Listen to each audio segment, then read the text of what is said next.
हाँ तो बच्चों, मैं फिर से इस वीडियो में आया हूँ। बहुत बच्चों का जो है डिमांड कमेंट द्वारा हुआ कि सर वॉइस को पढ़ाया जाए, तो मैं इस वीडियो में वॉइस को लेकर आया हूँ। बच्चों, वॉइस कुछ नहीं है। वॉइस दो प्रकार के होते हैं, एक्टिव वॉइस और पैसिव वॉइस। हमेशा जो है एग्जाम में एक्टिव से पैसिव वॉइस में चेंज करने के लिए आता है, या कभी कभी पैसिव से एक्टिव में। तो active voice simple assertive sentence हुआ, जैसे आई राइट ए लेटर, है ना, he gives a pen, she is doing a work, he has written a letter. ये सिंपल सेंटेंस, ये हो गया आपका एक्टिव वॉइस। अब पैसिव वॉइस में चेंज करना है तो उसका रूल है, तो बारी बारी से रूल नंबर 1 से हम शुरू करेंगे। यानी बात वही है, पैसिव वॉइस में जो आप लिखेंगे या बोलेंगे और एक्टिव वॉइस में जो आप लिखेंगे या बोलेंगे, दोनों का अर्थ एक ही होता है। Suppose I sing a song, I sing a song active voice हुआ, यानी मैं गाना गाता हूं। सिंपल सेंटेंस है ना, मैं गाना गाता हूं, ये हो गया आपका एक्टिव वॉइस। अब देखिए, a song is sung by me, a song is sung by me, यानी गाना मेरे द्वारा गाया गया। बात वही है, मैं गाना गाता हूं तो गाना मेरे द्वारा गाया गया, दोनों का अर्थ है कि जस्ट ये थोड़ा सा चेंजिंग है। तो बच्चों, एक्टिव से पैसिव वॉइस में बदलने का यह रूल नंबर 1। किस टेंस को लेकर के चलिए, हमने बताया था बच्चों, यानी टेंस आपका कंप्लीट है तो लगभग जो है आपका सब ग्रामर जो है कंप्लीट होगा। इसमें भी आ गया बच्चों कि प्रेजेंट इंडेफिनिट टेंस,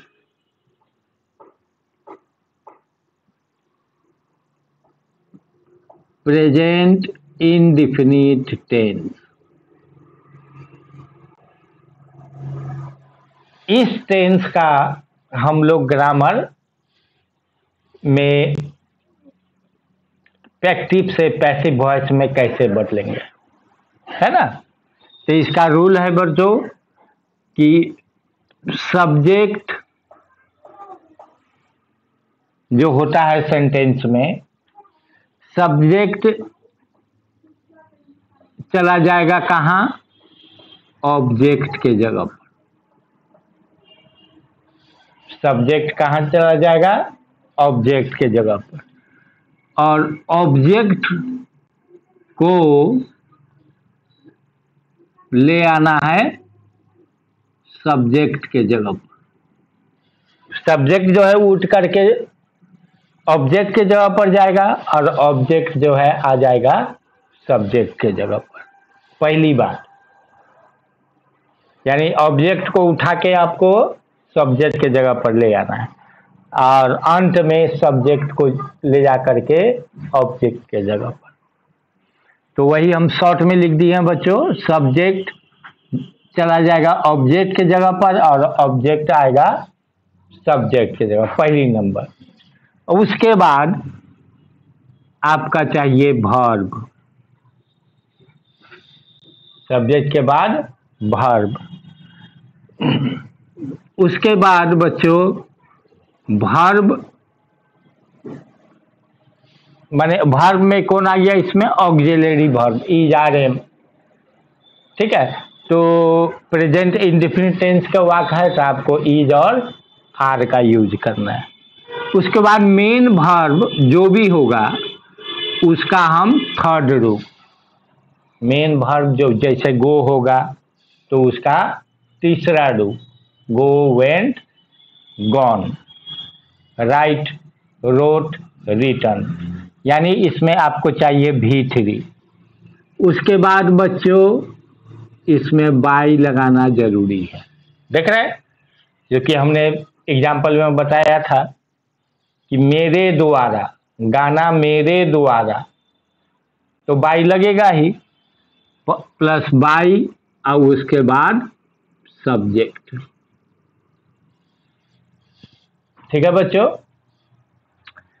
अब एक चीज और जो है नोट में है कि सब्जेक्ट जो है आपका आई रहेगा तो ये ऑब्जेक्ट पर जा करके मी हो जाएगा, इस चीज को नोट करिएगा। ठीक है, अगर सब्जेक्ट सी है तो ऑब्जेक्ट के जगह पर हर होगा, सी बदल जाएगा ऑब्जेक्ट में जा करके हर। ही अगर है सब्जेक्ट के जगह पर तो ही, हिम में। अगर वी है तो वी को अस में। दे रहे सब्जेक्ट के जगह पर तो डेम में। और बच्चों अगर यू रहेगा सेकंड पर्सन तो यू का यूए रहेगा, नहीं बदलेगा। अगर नाम कोई है ही, सीता, गीता, रामू, रमेश, तो वो नाम भी नहीं बदलता है। नाम किसी का बदला सकता है? नहीं।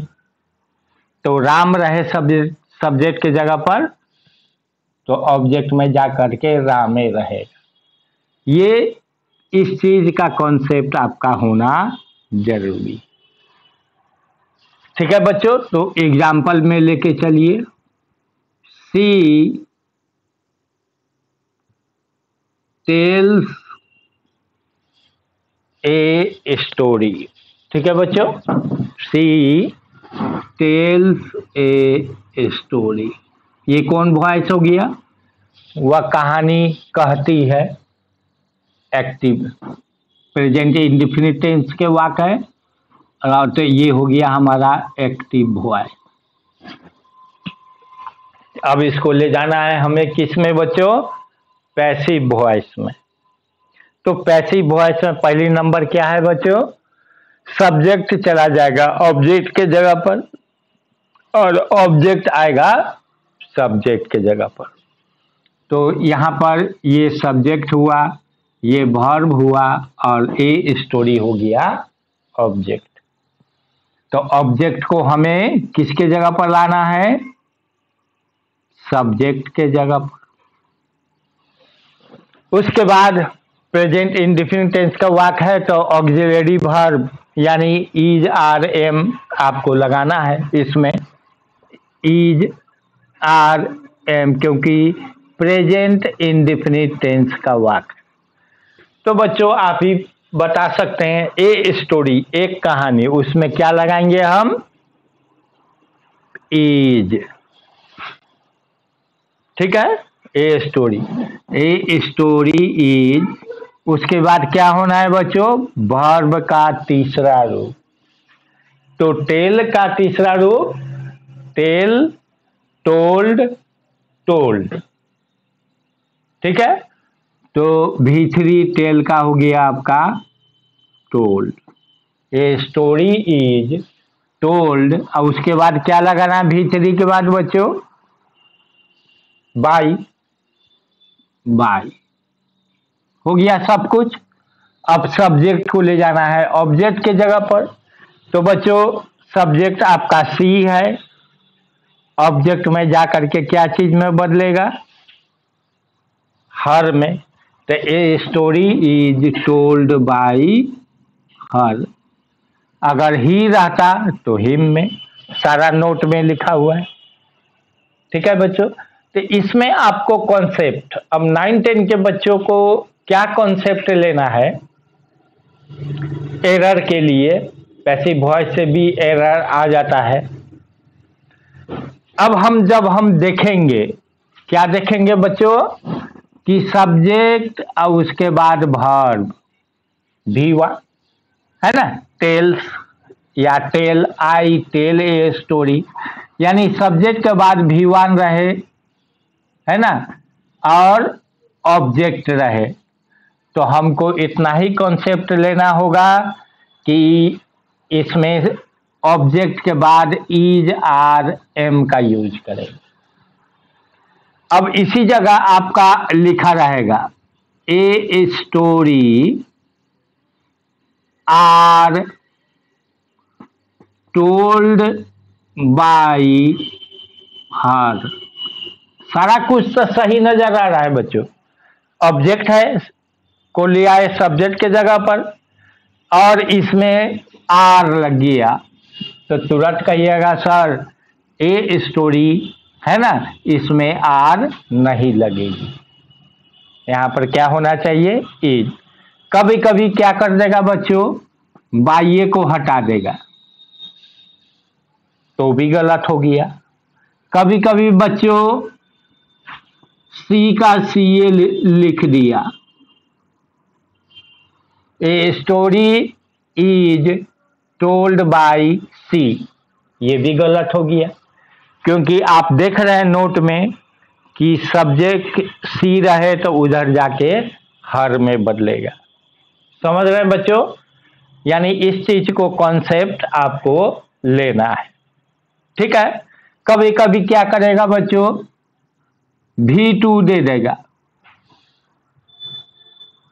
तो याद रखिएगा, पैसिव वॉइस में बदलने पर वर्ब का हमेशा तीसरा रूप, कुछ रूल तक। इतना आपको यहां पर सिंग लिख देगा, सैंग लिख देगा, तो सिंग V1 और सैंग V2। तो इसमें पैसिव वॉइस में V2 का कोई गुंजाइश नहीं है, इसमें आपको V3 ही लगाना है। ठीक है बच्चों, तो एक एग्जाम्पल देख लीजिए। और he gives a pen, active voice हो गया। तो रूल के मुताबिक आपको ऑब्जेक्ट को ले आना है पहले, ए पेन। अब बताइए इज आर एम में से क्या होगा बच्चों, खाली is are am, present indefinite tense का है ना, तो इज आते ए पेन इज। गिव का V3 बच्चों, give gave given, a pen is given. अब V3 के बाद क्या लगाना है बच्चों, by, a pen is given by. अब यहां पर ही है, सब्जेक्ट ही है, तो ही ऑब्जेक्ट के जगह पर क्या चीज में बदलेगा बच्चों, हिम में। तो a pen is given by him. ठीक है बच्चों, तो इस तरह से हम प्रेजेंट इंडेफिनिट टेंस के वाक्य को, सेंटेंस को हम इस रूल के द्वारा पैसिव वॉइस में बदलेंगे, कोई दिक्कत नहीं। तो आपको जो है कॉन्सेप्ट मेन चीज का नोट में ले लेना है, और ये रूल याद रखना है कि सब्जेक्ट को ऑब्जेक्ट के जगह पर जाना है और ऑब्जेक्ट को सब्जेक्ट के जगह पर लाना है। और उसके बाद जो रूल प्रेजेंट इंडेफिनिट टेंस का वाक्य है ना, तो इस तरह से हम प्रेजेंट इंडेफिनिट टेंस के वाक्य को हम एक्टिव से पैसिव वॉइस में बदलेंगे।